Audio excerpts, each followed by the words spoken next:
नमस्कार. लक्षवेधीमध्ये आपल्या सगळ्यांचं स्वागत. मी प्रसाद काथे. नीट अर्थात NEET या परीक्षेच्या विरोधामध्ये तामिळनाडूतून एकत्रितरित्या आवाज उभा राहिलाय. अर्थात नीटच्या विरोधाची सुरुवात तामिळनाडूमधून सुरू झालेली आहे. भूतकाळामध्ये भारतात भाषिक आंदोलन हे सुद्धा याच प्रांतातून उभं राहिलं आणि त्यानंतर सगळा देश भाषावार प्रांत रचनेच्या भौगोलिक परिक्षेत्रामध्ये विभागला गेला. याचे नंतरचे परिणाम भारताला आजवर भोगावे लागलेले आहेत. आजही तामिळनाडूच्या विरोधाचा मुद्दा प्रांतिक अस्मितेशीच जोडला गेलेला आहे. नीटच्या परीक्षेचा अर्थात वैद्यकीय प्रवेश परीक्षेच्या विरोधाचं कारण हे प्रादेशिक विद्यार्थ्यांना प्रवेशात न्याय मिळत नाही असं सांगत तामिळनाडूचे आत्ताचे मुख्यमंत्री स्टॅलिन यांनी देश पातळीवर याच भूमिकेला मोहिमेमध्ये बदलण्यासाठी पावलं टाकली आहेत. त्यांनी देशातल्या 13 मुख्यमंत्र्यांना पत्र लिहिलेली आहेत. त्यात एक मुख्यमंत्री महाराष्ट्राचे आहेत. महाराष्ट्राच्या मुख्यमंत्र्यांनी सुद्धा तामिळनाडूच्या भूमिकेला पाठिंबा द्यावा अशी त्यांनी विनंती केली आहे.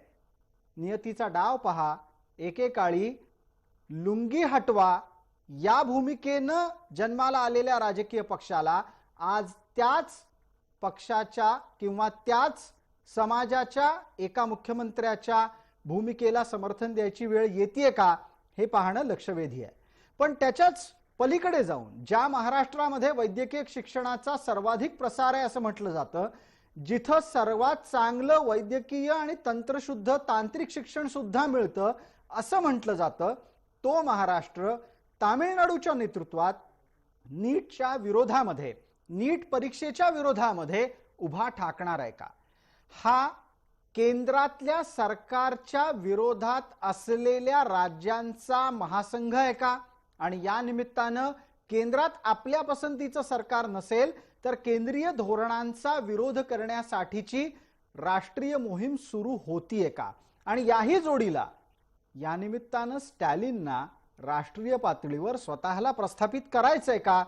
हे राजकीय प्रश्न जरी महत्त्वाचे असले तरी त्याच्या जोडीला नीट आहे म्हणून काय चांगलं आहे, नीट नसेल म्हणून काय वाईट होणार आहे, आणि या सगळ्यात पुन्हा एकदा पालक आणि विद्यार्थी भरडले जाणार आहेत का याची चर्चा गरजेची आहे. विषय आहे या नीटचं करायचं काय.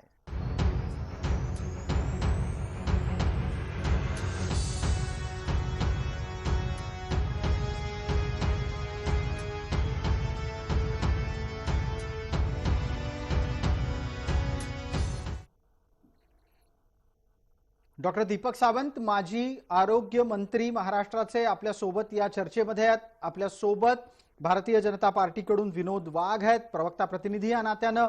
आपल्या सोबत 2 वैद्यकीय आणि शिक्षण या क्षेत्राशी निगडित व्यक्तिमत्व आहेत.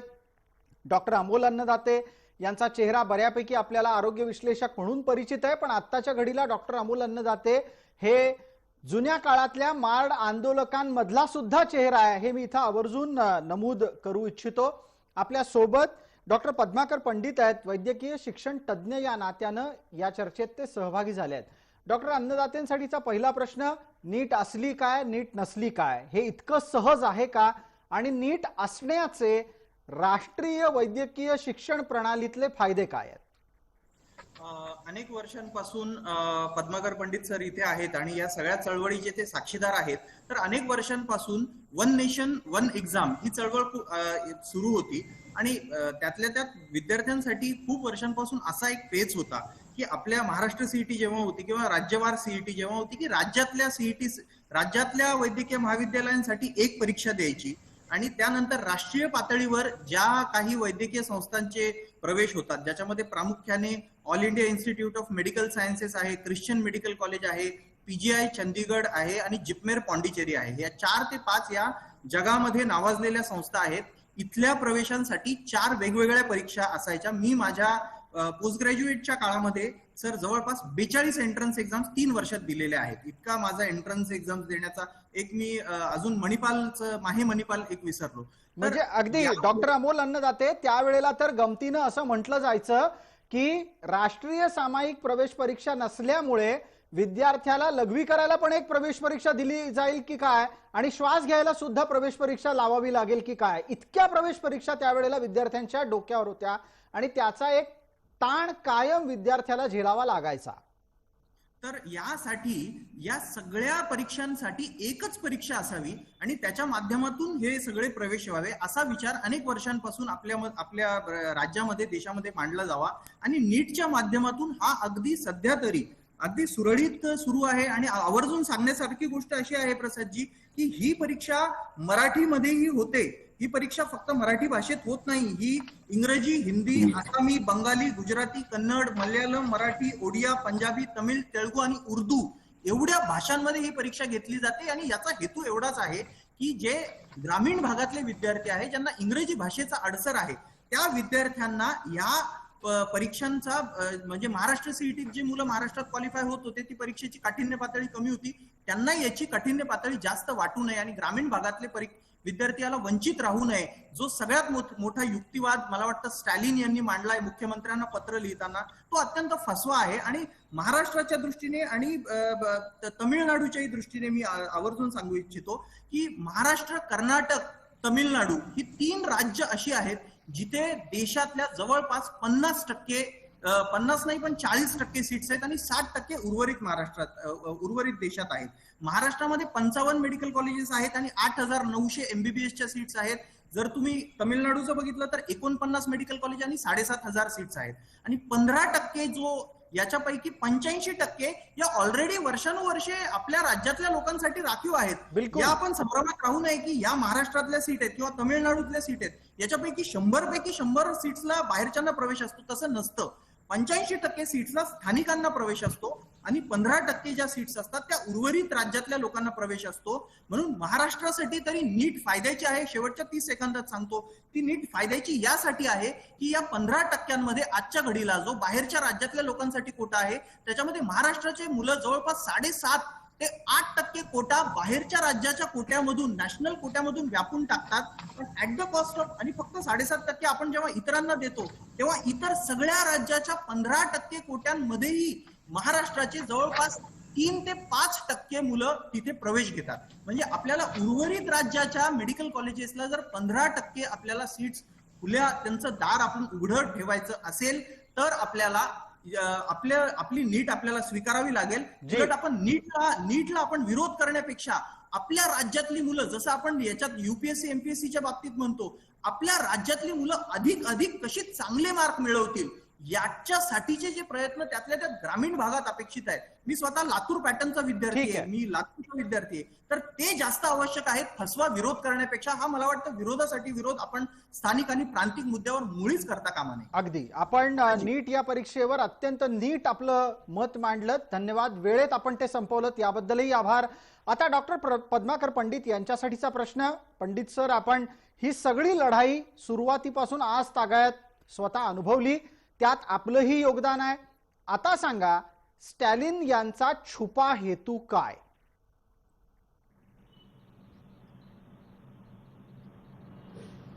पंडित सर बोला. कदाचित आपला माईक बंद आहे. आपण आपलं म्हणणं मांडायला सुरुवात केली आहे, माईक मात्र आपला बंद आहे. आपला माईक सुरू करा आणि आपलं म्हणणं मांडा.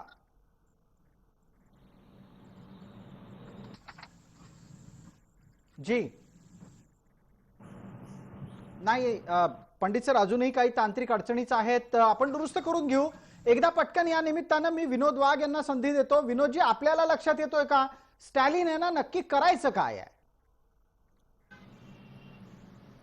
तसं जे डॉक्टर अन्नदाते यांनी सांगितल्याप्रमाणे नीट हा विद्यार्थ्यांसाठी आणि त्यातल्या त्यात वैद्यकीय अभ्यासक्रमातील विद्यार्थ्यांसाठी, वैद्यकीय क्षेत्रात जाणाऱ्या विद्यार्थ्यांसाठी अत्यंत महत्वाचा विषय आहे.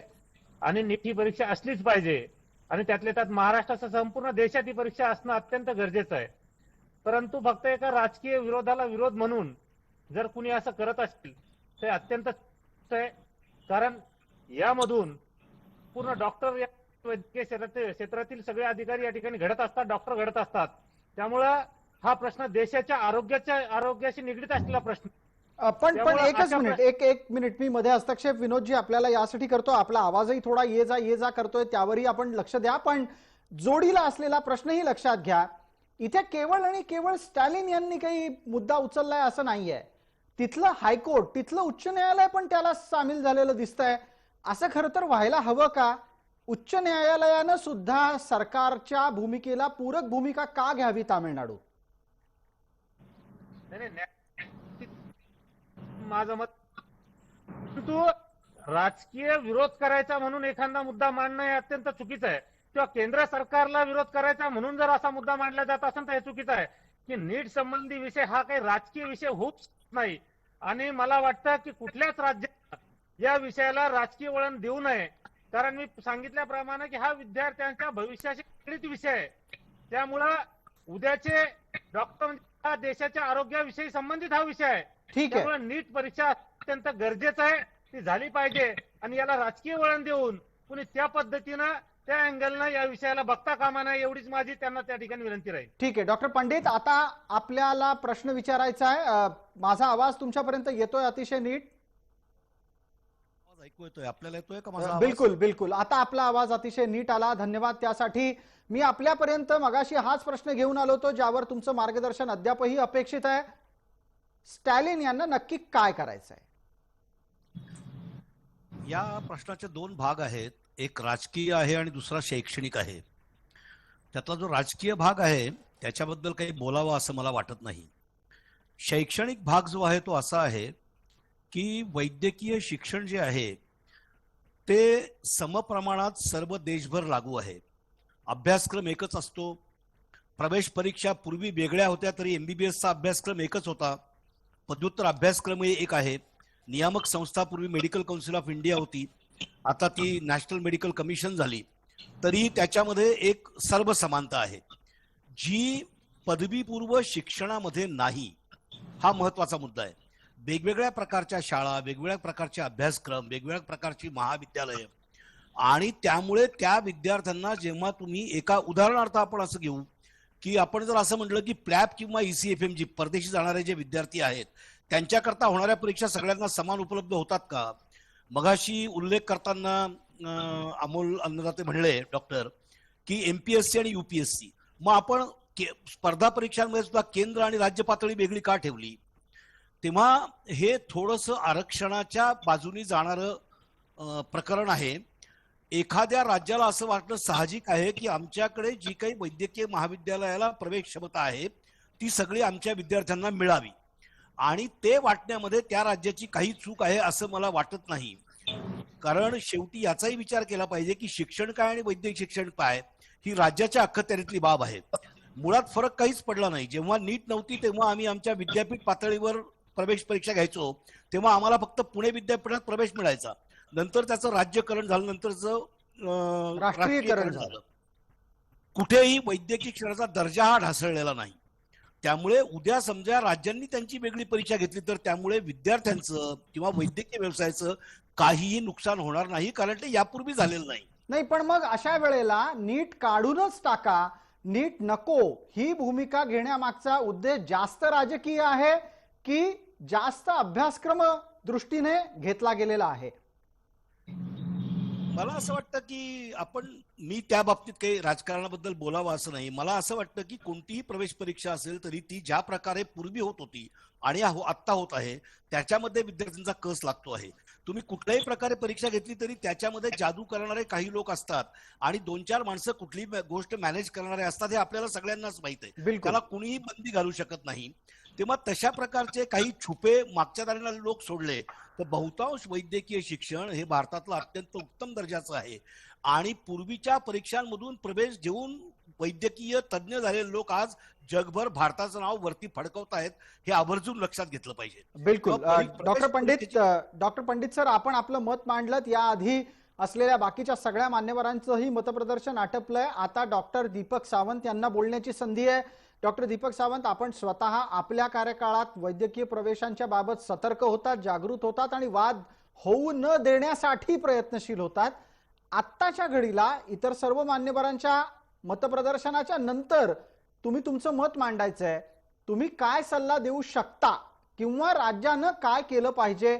नीट आपल्याला नीट हवी आहे का नीट नकोय? तर सर्वात प्रथम स्टॅलियन साहेबांनी जे काही हे मत मांडलं त्याच्या पाठीमागची थोडीशी पार्श्वभूमी आपण समजून घेतली पाहिजे. स्टॅलियन साहेबांनी असं आढळलं की त्यांच्या भागातला तामिळनाडू मधला एक विद्यार्थी 3 वेळा नीटला बसला आणि तो नापास झाला आणि नंतर त्यांनी ती आत्महत्या केली. त्यातून हे सगळं प्रकरण बाहेर आलं आणि म्हणूनच माननीय आदरणीय कोर्टाने या बाबतीमध्ये राज्याच्या बाजूने झुकतं माप दिलं अशी माझी माहिती आहे. जी, यू कॅन करेक्ट मी. दुसरी महत्वाची गोष्ट आहे की नीटला आपण विरोध करायचा की नाही हा मुळातला मुद्दा आपल्या आजच्या डिस्कशनचा आहे. मला असं वाटतंय की जिथे आपल्या मुलांना म्हणजे महाराष्ट्रातल्या मुलांना जास्तीत जास्त जितके डॉक्टर होतील आणि जितके पोस्ट ग्रॅज्युएट होतील तितके आपल्यासाठी चांगले आहे. आजची परिस्थिती आपली अशी आहे की आपल्याकडे मुळातच महाराष्ट्रात काय देशामध्ये देखील डॉक्टरांची संख्या फार कमी आहे. त्याच्यावरती काहीतरी प्रभावी तोडगा काढणं आवश्यक आहे. आज आपण सीईटी सुरुवात केली. सीईटीला ज्यावेळी सुरुवातीला दौलतराव हेरांच्या काळामध्ये झालं त्यावेळी त्याला खूप विरोध झाला की 12वीच्या मार्कावरती द्यायचं की नाही द्यायचं. पण आज सीईटीची काठिण्य परीक्षा जी आहे ती सर्वात उत्तम आहे. आम्ही सगळ्यांना सांगतो की तुम्ही सीईटीच्या धर्तीवरती परीक्षा घ्या. तशाच प्रकारचं नीटच आहे. जर ती परीक्षा व्यवस्थित होणार असेल आणि ज्या राज्यामधून जे विद्यार्थी होणार असतील तर त्यांना खरंच जर प्राधान्य मिळणार असेल तर मला असं वाटते की नीटला विरोध करण्याचं कारण नाहीये. पण माननीय मुख्यमंत्री आणि त्यांचे सहकारी मंत्रिमंडळातले सहकारी जो काही निर्णय घेतील त्याच्या बाबतीमध्ये त्यांनी तो समजून उमजूनच निर्णय घेतील. कारण हे सगळेजण सगळ्यांकडे शैक्षणिक संस्था आहेत, सगळ्यांकडे जो वैद्यकीय ताजा तपशील आहे डॉक्टर सावंत त्याच्यामध्ये आत्ताच्या घडीला तरी उच्च आणि तंत्रशिक्षण मंत्र्यांच्या माध्यमातून असं कुठलंही संकेत स्वरूपातलं सुद्धा वक्तव्य आलं नाही की महाराष्ट्र नीटच्या विरोधात जाणार आहे. स्टॅलिन यांच्या भूमिकेला महाराष्ट्रात काही फारसं समर्थन मिळताना दिसत नाहीये आत्ता तरी. उद्या काय होईल सांगता येत नाही. पण विनोदजी आपल्यासोबत भारतीय जनता पार्टीचे प्रवक्ता प्रतिनिधी या नात्यानं आपण जोडलेले गेलेले आहात. विनोद वाघ आहेत आपल्यासोबत. हा सगळा विषय हा कुठे ना कुठेतरी मोदी विरोधाकडे टाकलेलं एक पाऊल म्हणून बघायचा की तसा त्यातला अर्थ काढण्याची गरज नाहीये. विनोद वाघ. मी सुरुवातीला सांगितलं की हा राजकीय विरोध या विषयात तरी किमान कुणी करू नये. ठीक आहे, काही तांत्रिक अडचणी असतील एखाद्या विषयासंबंधात त्या संबंधात तामिळनाडूचे मुख्यमंत्री सन्माननीय पंतप्रधानाशी भेटून त्यावर चर्चा करू शकतात. त्या असतील त्या सुचू शकतात. केंद्राचा ते विषय किंवा केंद्र होतात म्हणून त्याला विरोध करायचा अशा पद्धतीचा राजकीय विरोधाला विरोध म्हणून असा विरोध कधी करू नये. मी सांगितलं की हा काही राजकारणाचा विषय नाही. बिलकुल. आणि आपण इतिहासात डोकावलं तर आपल्याला पाहायला मिळेल ज्याचा संदर्भ थोड्या वेळापूर्वी डॉक्टर सावंतांनी दिला की देशात ज्या वेळेला नीट आली त्यावेळेचं सरकार काँग्रेसचं होतं. महाराष्ट्रात सीईटी आली त्यावेळेला भारतीय जनता पार्टीचं सरकार होतं. आत्ताच्या घडीला वेगळ्या पद्धतीची स्थिती आहे. म्हणून राजकीय भूमिका ही वैद्यकीय शिक्षण क्षेत्रातल्या तंत्राच्या बाबत बदलता कामा नये. आता यातला एक पुढचा प्रश्न डॉक्टर पंडित यांच्यासाठी आहे. पंडित सर, आपण राजकारणावर बोलायचं नाही असं ठरवलेलं आहे, पण मला काही अपरिहार्यपणे आपल्याला प्रश्न विचारावेच लागतील. त्याच अनुषंगाने माझा प्रश्न असा आहे की एखाद्या विद्यार्थ्याला 3दा नीट परीक्षा देता आली मात्र तो उत्तीर्ण होऊ शकला नाही म्हणून ती परीक्षा चूक आहे आणि त्या आधारे नीटचा विरोध हा काही तर्क पटत नाही. हे कावळा बसून फांदी मोडली असं आपण म्हणताय. वस्तुस्थिती अशी आहे की आपण आपल्या मुलांच्या अपेक्षा इतक्या वाढवल्या आहेत की आत्महत्या होणं विद्यार्थ्यांची हे सगळीकडेच होतं. हे केवळ आणि वैद्यकीय क्षेत्रात तर जास्त होतं. मी स्वतः या विषयावर बरंच काम केलेलं आहे. तेव्हा हे निमित्त मात्र कारण झालेलं आहे. असं जर म्हटलं तर आपल्याला सगळ्याच परीक्षा बंद कराव्या लागतील. 10वीचा निकाल लागला की इंग्रजीत नापास झाली म्हणून एक 14 वर्षाची 15 वर्षाची मुलगी पण आत्महत्या करते. विद्यार्थी आत्महत्या करतात म्हणजे मग आपल्याला नेमाड्यांसारखं घ्यावं लागेल. ती परीक्षा घेणं हे तरुण मनावरचं अत्यंत अत्याचारी कृत्य आहे आणि म्हणजे ते वाङ्मयीन होईल फार. आपल्याला परीक्षा घ्याव्याच लागतील आणि चांगल्यात चांगले मुलं मेडिकलला येतील आणि चांगले डॉक्टर आपण घडवू हे बघावंच लागेल. विषय प्रवेश परीक्षेपुरता आहे. आता त्यात राजकारणाने प्रवेश केलेला आहे, त्यात मीही प्रवेश करावा असं तुमचं म्हणणं आहे. तर मला असं वाटतं आपलं मत असेल तर आपण आवर्जून द्यावं असं माझं म्हणणं आहे. मला असं वाटतं की हा ज्या लोकांचा अधिकार आहे त्यांनी तो निर्णय घ्यावा. त्यांनी कुठलाही निर्णय घेतला तरी फारसा फरक पडत नाही असं माझं मत आहे. अगदी. आता जर समजा डॉक्टर दीपक सावंत नीट नसेल, नीट परीक्षा नसेल तर महाराष्ट्रातले प्रवेश कसे असतील, त्याचं विकेंद्रीकरण हे विद्यार्थ्यांवर दबाव वाढवणारं असू शकतं का? नाही, मला असं वाटतं की कुठलीही परीक्षा घेतली का मग ती राज्य स्तरावरती असू दे का केंद्र स्तरावरती असू दे, पहिली गोष्ट म्हणजे मोदी साहेबांनी हे केलं म्हणून त्याला विरोध करण्याचं काही कारण नाहीये असं मला स्पष्ट वाटते. कारण हा निर्णय हा फार पूर्वीपासूनचा आहे, आजचा हा निर्णय नाहीये. नीटच्या परीक्षेचा निर्णय हा आजचा नाहीये. त्यामुळे असं थोडंसं आपण म्हणणं धाडसाचं होईल की केंद्र सरकारला विरोध करण्यासाठी केलं, पण त्याच्या मागची ही कारण आहे की बाबा ह्या परीक्षेमध्ये मुलं नापास होतात आणि मुलांना प्राधान्य मिळत नाही आणि आमच्याकडची जास्तीत जास्त मुलं ही डॉक्टर व्हावी ही त्या कदाचित सरकारची, कदाचित शब्द वापरतोय, जी कदाचित त्या सरकारची असं- भूमिका असावी. जर असं असेल तर त्यांनी सुद्धा आपल्याकडच्या समाजाला अधिक जागरूक करायला हवं आणि त्यातली जागृती ही परीक्षेतलं अपयश म्हणजे आयुष्यातलं अपयश नाही हे सांगण्याची आहे. आणि या निमित्तानं डॉक्टर अमोल अन्नदाते, जाता जाता शेवटची 30 सेकंद आहेत आपल्याकडे, आपण पटकन सांगा जे आज पालक आणि विद्यार्थी दोघांसाठी गरजेचं आहे. एक, पालकांनी कुठला दबाव टाळायला हवा. दोन, विद्यार्थ्यांनी तो दबाव जरी आला तरी तो झुगारून परिस्थितीला कसं सामोरं जायला हवं. यात पटकन दोन गोष्टी सांगतो की एकतर आपल्याकडे एमबीबीएसच्या ज्या सीट्स आहेत तेवढ्या त्या सोडून आज आपल्याकडे BMS आहे, BHMS आहे, बाकीच्या अनंत संधी उपलब्ध आहेत. परदेशात एमबीबीएसच्या आता संधी उपलब्ध आहेत. म्हणून आता मला नाही वाटत की एमबीबीएस करण्याच्या संधीपासून हुकल्यानंतर आत्महत्या करण्याचे दिवस आता राहिले, म्हणून मला असं मुळीच वाटत नाही. पहिली गोष्ट म्हणून पालकांनी याचा मुळीच हट्ट धरू नये. आणि शेवटचा मुद्दा सांगतो 25-30 सेकंदात की एक खासगी आयुर्वेद आणि नर्सिंग महाविद्यालय पदव्युत्तर शिक्षण चालवणारा व्यक्ती म्हणून मी हे सांगतो की जर स्थानिक मुद्दा जर शिवसेनेला किंवा कुठल्या स्थानिक पक्षाला जर उचलायचा असेल जो सुटतोय याच्यातून, नीटला विरोध करण्यापेक्षा महाराष्ट्रामध्ये आज 12 अभिमत विद्यापीठं आहेत आणि ज्याच्या मधल्या 2200 सीट्सवर कोणाचाही कंट्रोल नाहीये. त्या पूर्णपणे केंद्र सरकारच्या अखत्यारीत असून त्या पूर्ण देशाला ओपन आहेत. मला वाटतं की जर तुम्हाला काही करायचं असेल, हे हा दीपकजींना सांगतो की या 2200 सीट्स पैकी किमान 50% सीट्स आपण किंवा आमच्या मॅनेजमेंटच्या आहे, माझ्या आयुर्वेदच्या मॅनेजमेंटच्या 12 सीट्स माझ्याकडे आहेत, तुम्ही आमच्यावर दबाव आणा. मी तुम्हाला ओपनली सांगतो, माझ्यावर, आमच्या सारख्यांवर दबाव आणा की मॅनेजमेंट पैकी 50% आणि अभिमत विद्यापीठाच्या 2200 MBBS सीट्सवर किमान तुम्ही राज्याच्या विद्यार्थ्यांना प्राधान्य द्या. हे जर तुम्ही केलं तर आपल्या 1300 आणि मॅनेजमेंटच्या प्रत्येकी 15% पैकी 7.5% या थेट राज्याच्या पदरात पडतील. पण मला अनेक कारणांमुळे हे करायचं नाहीये, हेही स्पष्टच आहे प्रसाद. अगदी आणि त्यातून होणारी आर्थिक उलाढाल याची चर्चा कदाचित वेगळ्या स्वतंत्र अर्ध्या तासामध्ये आपल्याला करावी लागेल. पण आत्ताच्या घडीला राज्यातल्या विद्यार्थ्यांच्या न्यायोचित भूमिका मांडण्याच्यासाठी आपल्याला अधिक लक्ष अभिमत विद्यापीठातल्या खुल्या 2200 जागांवर द्यायला हवं. नीटच्या माध्यमातून राष्ट्रीय पातळीवर सुरू असलेला वैद्यकीय अभ्यासक्रम प्रणालीचा राबवण्याचा प्रयत्न हा आहे तसा ठेवायला हवा. स्टॅलिन यांचं राजकारण त्यांच्या जागी आहे. स्टॅलिन यांच्या राजकारणाच्या मागे स्वतःची फरफट होऊ द्यायची का, हे महाराष्ट्राच्या मुख्यमंत्र्यांनी ठरवायचं आहे. आपण सर्व मान्यवर चर्चेत सहभागी झाला त्याबद्दल आपले मनपूर्वक आभार.